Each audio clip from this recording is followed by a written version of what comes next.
We're back. Okay, we're going to look over classes real quick. And I'm so sorry if this is all shaky because the cough syrup is kicking my tuchus. I always shake, but today's really bad. It starts out with a very good general overview of what they're called, their basics, what they do. Fierce barbarian, fierce warrior, primitive background, bard, basically a musician of some sort who leads the group. They can be excellent fighters too. This is one of the most underrated classes ever. I have one that I can't wait to play. I built her kind of based on Christina Aguilera in Pink, so she's like badass and really strong and very charismatic. She may not be smart, but she's charismatic and she's strong. Not saying that Pink and Christina Aguilera are, it's just that's what I rolled. There's cleric, druid, fighter, monk, paladin, ranger, rogue, sorcerer, warlock, and wizard. These are what carry through to the other books. The other books have expansions on the different kinds you can play in addition to what's in the book. These are your primary abilities. So when you're looking at what you want to put your strengths in, this is a good page to look at because whatever you want to do, if you're a barbarian, you need to put your highest number there. These need to be your highest numbers if you want to be a monk. Monks are complicated. They're not hard per se, they're just complicated, but they are so cool. But it also gives you what their saving throws or proficiencies are, and what other things they're proficient in as far as armor and weapons and things of that nature. We'll talk about that later as well. Real quick, Barbarian. One of the things that I absolutely love about the 5th edition handbooks over the others is each class has this handy dandy chart. So when you go to level up, say I was at 7th level and now I'm going to 8th. I can go look, say, oh, I get to ability improvement, score improvement, which is where you can got a couple of cool things you can do there. You have a couple of options that's I'm going to discuss later because it's very complicated. But, you get to say, well, that's all that's there. Say 13th level, I get to add a plus efficiency 5 for my proficiency. I get brutal critical, so I get 2 dice. I get to your other things go up. But it's like really cool sheet chart on everyone. And when you get to magic cast users, it's really, really helpful. Barbarians get to do things like rage and do reckless attacks. They get their ACs sometimes higher without wearing any armor. And sometimes they're just general berserker type, which is one of the paths you can take. Each one has a different name for it. They're paths for barbarians. There's Path of Berserker, who's just like a rage fighter and goes, whoa, and stuff, like Grog in Critical Role. I talk about Critical Role a lot. I'm sorry. I just really like it. Totem Warrior is more of an animal-based. So, like, if you want to do kind of a very almost druidic fighter, you could do Path of the Warrior. It would be kind of cool. I love bards. Bards, if I was really in D&D, my class would be a bard. Not for musical, but they're the inspirational characters. They try to uplift their players, and they also can insult the other players to do damage for them. I don't think I'll be very good at doing the insulting part because I'm just not that funny that way, but I'm pretty good at the uplifting, and they break into song a lot. A lot of them will go, I've got a whole list of ballads and diva songs that I'm working on rewriting, so when I play my bard, I can break into song. And by doing that, you give inspiration to your other players, so they get dice that they get to add in addition to their rolls. There are different kinds of bards as well. But I'm going to show you what I mean about the magic users. So each level, there's your level. I'm so sorry about this being so daggum shaky. Your proficiency bonus, what features you get to add, and the handy-dandy spell chart. So it tells you how many cantrips you know at each level. Cantrips are spells you can cast as many times as you want to. Now, like in battle, you can only cast it maybe once per round. Or per round. Or per turn. But you don't run out of spell slots. Your other spells, you only have so many of each spell level. So those you have a limited number of time you can cast them. We'll talk about spell casting later. I may get Jerry to help me with that one. There are different colleges or what they use for the bards. College of Lore, which usually is about stories and tales. College of Valor is where you sing about battle and stories about people who fought in mighty wars and things that you've seen. Clerics are also, I feel, a very underrated class because a lot of people don't want to play them. One of our groups, the last few times we've played, nobody's brought a cleric. So end up changing to another healing character so that I could help. I think I played a cleric who did a cleric once and a druid again another time. They're fun. Clerics are primarily healers, but they're also badass warriors. They heal people, they scare off bad guys, they fight, they have attack spells, they have healing spells, they have all sorts of stuff. They have a nice wide variety, and they're very dependent. The rest of the group is very dependent upon usually having a cleric. Very seldom will you find a group who does not have a cleric. If they don't have a cleric, they're usually going to have other classes like rangers and druids and paladins that can also do healing. But a lot of groups will have just one cleric as a healer. Having multiple clerics is great. I love to play a group of all clerics. It'd be fun. Alrighty. But there's spell slots here. There are different domains for the clerics. There's a knowledge domain, which is obviously about things you know, is what they're primarily based on. Life domain, which, especially for a first game, if nobody's played, life domain's great. It's got a little bit more healing than anything else. Light domain is fantastic as well, because you can play a paladin, a Lathander, and I just love to say Lathander. That's not really how you say it, you just say Lathander, but Lathander is so much more fun. You get different spells that you have prepared for these different domains and other advantages.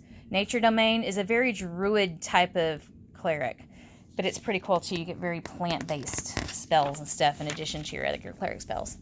There's also a Tempest domain, which is like weather-based and such. Trickery domain. Trickery's fun if you can play it. I tried once and I was awful at it because you have to be very clever and witty, and I'm just surprisingly not very good at doing that on my toes.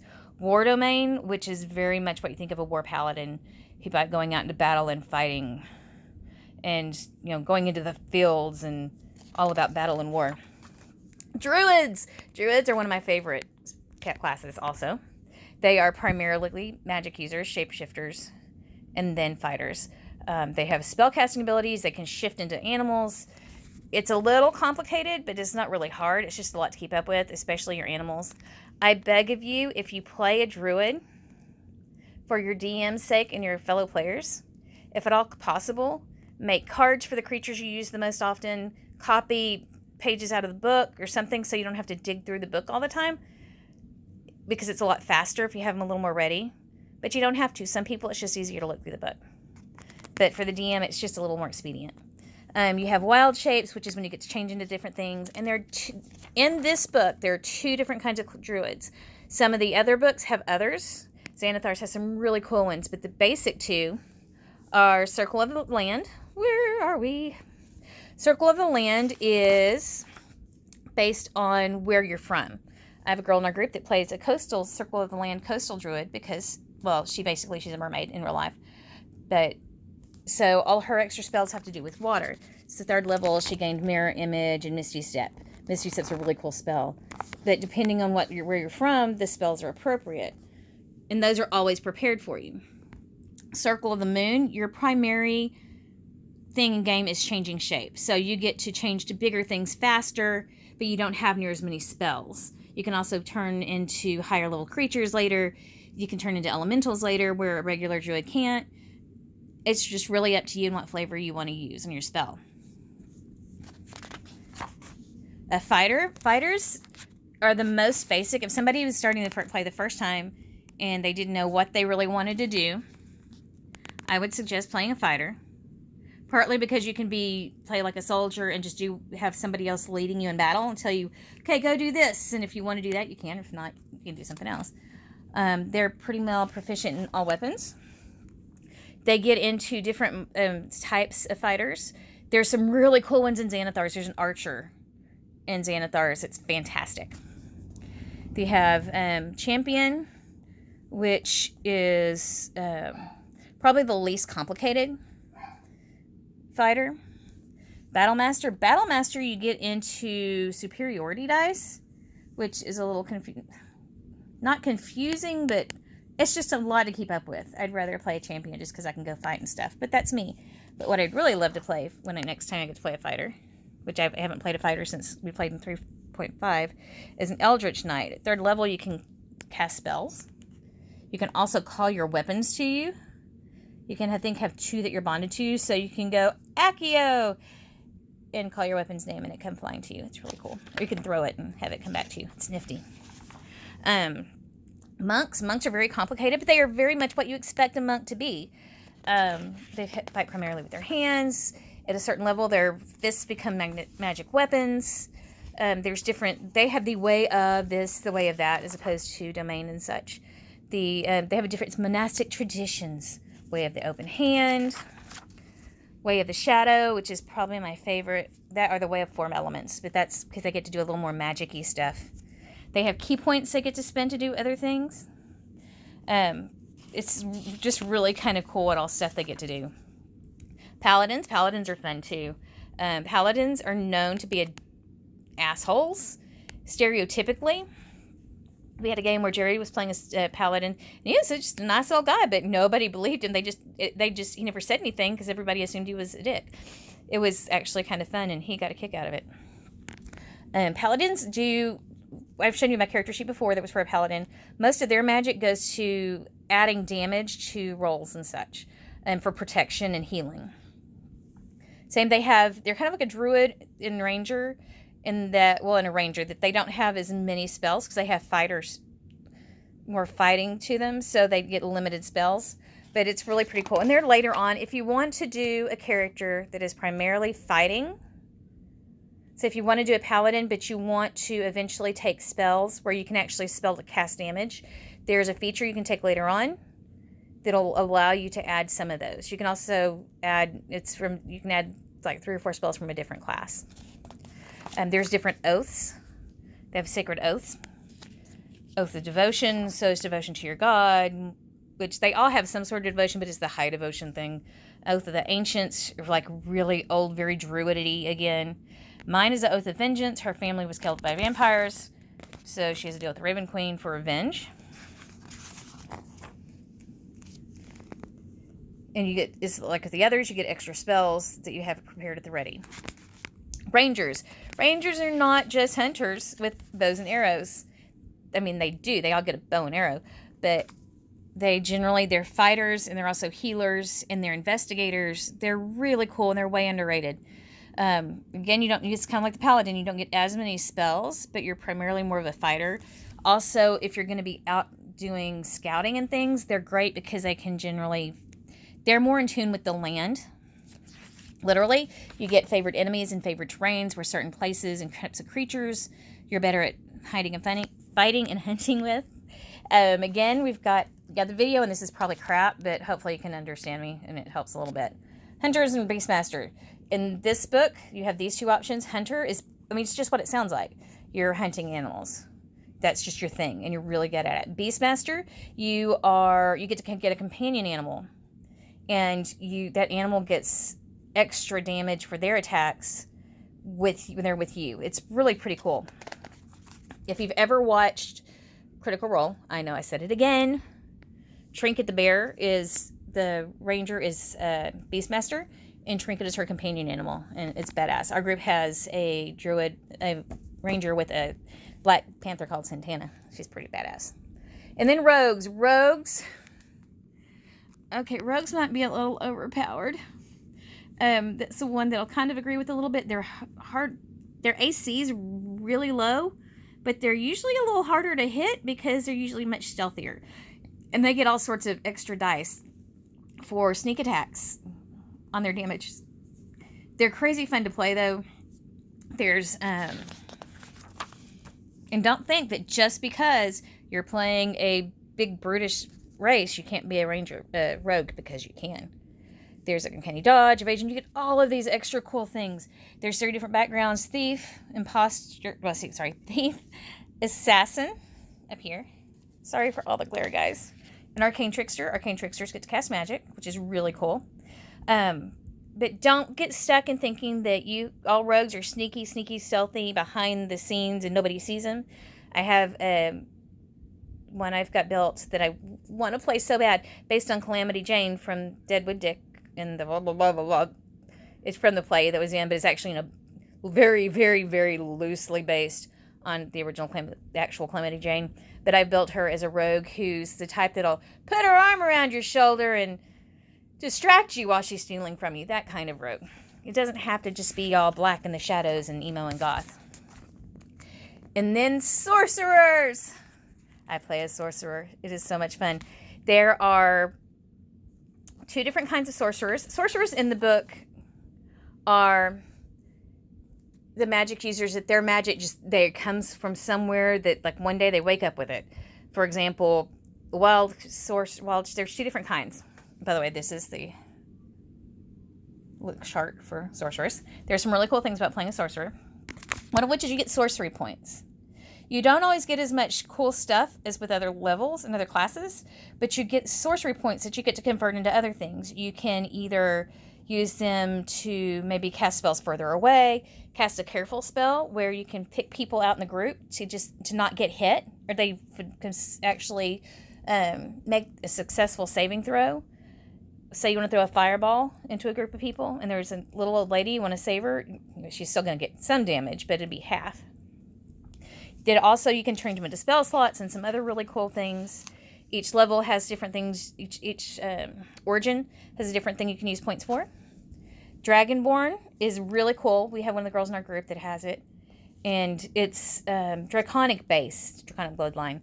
So you have somewhere in your past bloodlines, you have draconic blood. At like 14th level, you get wings. Wings, people. Okay, wild magic. These are the only 2 that are in this book. There's some other really cool ones in Xanathar's, which we'll look at one day. Wild magic, basically, the fun thing about being a wild magic sorcerer is that your DM can decide after you cast a spell that you have to make a roll of a d20 for the wild magic surge anytime they want. So whatever you roll, this is where the percentage dog comes in, something's going to happen. You could gain resistance to all damage for the next however long. You can accidentally cast a spell.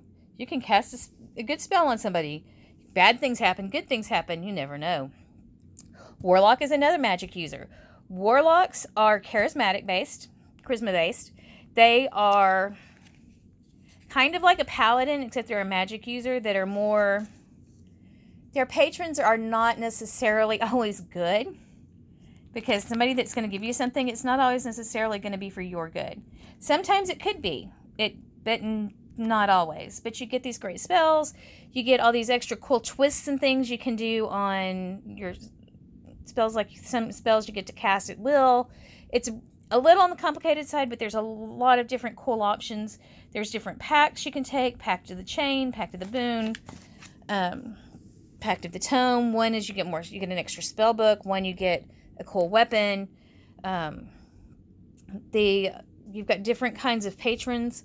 A lot of your stuff depends on your patron. Archfey, the Fiend, which is demons and such. Great one. Basically, it's Cthulhu type stuff, but they're not going to say Cthulhu. But any kind of the big old gods. Any of the... What does say Great Cthulhu? Oh. But it gives you all the details in there. There's different spells that you get to add. You get different invocations, eldritch invocations. So you get so many you can choose from. Like you can normally see in darkness, both magical and non-magical, up to 120 feet if you take Devil's Sight. Minions of Chaos at 9th level. You can cast Conjure Elemental once using a Warlock spell slot. You can't do so again until you finish a long rest. But there's all these really cool, and some of them are really, really badass. Wizard. Wizard is the one everyone thinks of when you think of Dungeons and Dragons. Wizards are generally not the hardiest because they use a d6 for their dice points, so that determines how many hit points they have. But they have spell books, and they get, depending on which school that they're in, determines what cool things they have. There's School of Conjuration, which is basically you conjure things, bring them into creation. Divination, which is divining the future and such. Being able to see things before they happen, giving advantage on things. School of Enchantment. Obviously, if you watch Beauty and the Beast, you know what that means. School of Evocation, Some of these I know better than others.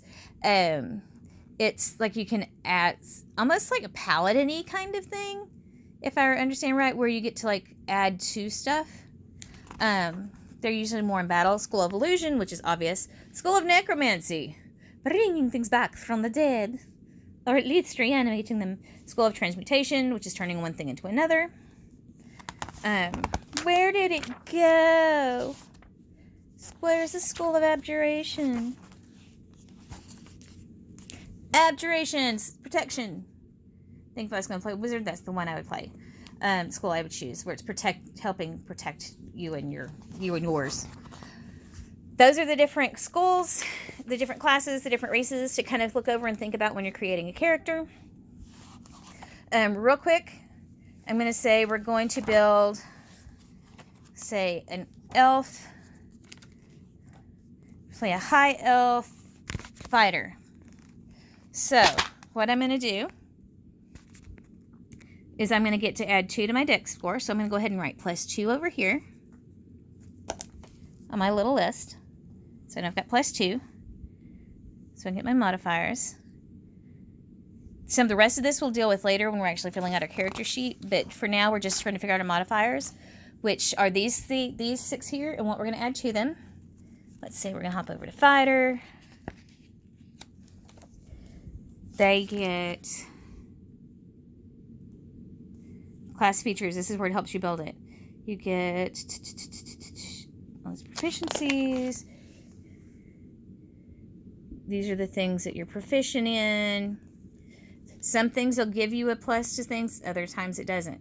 So this one, we just remember we have a 2 plus our dexterity. Primarily for a fighter, you're going to want, depending on what you're going to use, if it's a melee, which is something where you're actually going to be holding the thing while it comes into contact with it, that's melee. Range is going to be like shooting stuff or throwing things. So these are my options down here. So I'm obviously going to take 15 for strength. Dexterity, I get to add a 2. That's probably going to be, these are going to be your most battle hardy things. So I would add 15 to that. So that's actually going to be 17. Constitution. This is, depending on how you want to play your character, say you just want a real tough, hardy fighter, I would add 15 to Constitution. If you want them to be smart or witty, very aware of their surroundings, you would want Wisdom to be next. Wisdom is what your perception's based on, so that's where things don't get a jump on you. So we're going to put 14 here. And let's say we're going to make him smart, so we're going to make 14, but he's not very likable. Well, he's somewhat likable, like average. So we'll put the 11 at charisma. Then the last thing we're going to do, these are the numbers we have. So I'm going to circle each of those. And then we go to the front of the book. There is a chart. This is why marking tabs on things is fantastic, because you can find stuff faster. However, my tabs, some of them have come off. This is the ability score modifier chart. This is handy. You will need to know this. Mine needs to be replaced.